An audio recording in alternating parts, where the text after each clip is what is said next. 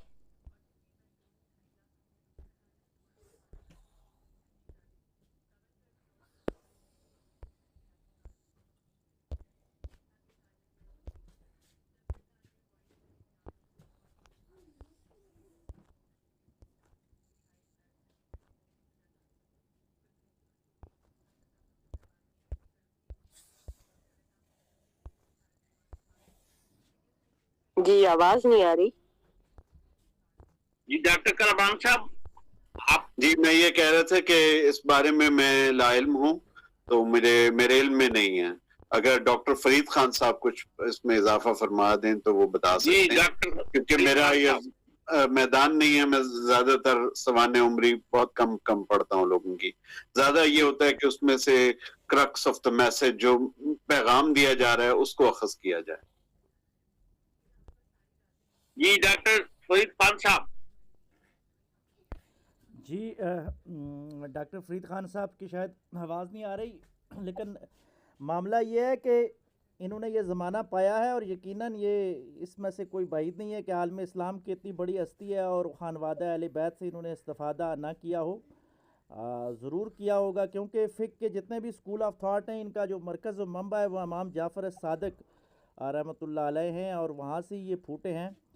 تو اس پہ مزید تحقیق کر کے ایک الگ مقالہ بھی پیش کیا جا سکتا ہے، کیونکہ آج کا جو مقالہ ان کے فرمودات کے حوالے سے ہے، لیکن میرا تو اس بات پہ یعنی میں نے کہیں اس پہ ریسرچ تو نہیں کی، لیکن میرا ایمان وجدان اور یقین کہتا ہے کہ عالم اسلام کا کوئی بھی اس صدی کا کوئی بھی عالم گزرا ہو، فقی گزرا ہو، متصوف گزرا ہو، کوئی بھی گزرا ہو، تو خانوادہ اہل بیت سے بالواسطہ یا بلا واسطہ ضرور زانو تلمس کر کے یہ آگے بڑھا ہے اور اسلام میں آگے آیا ہے۔ بہت شکریہ جی۔ ٹھیک ہو گیا جی۔ اب آخری تارا اقبال صاحب آپ گفتگو فرمائیے۔ تارا اقبال صاحب آپ تک آواز پہنچ رہی ہے؟ جی ڈاکٹر ساجد خفانی صاحب۔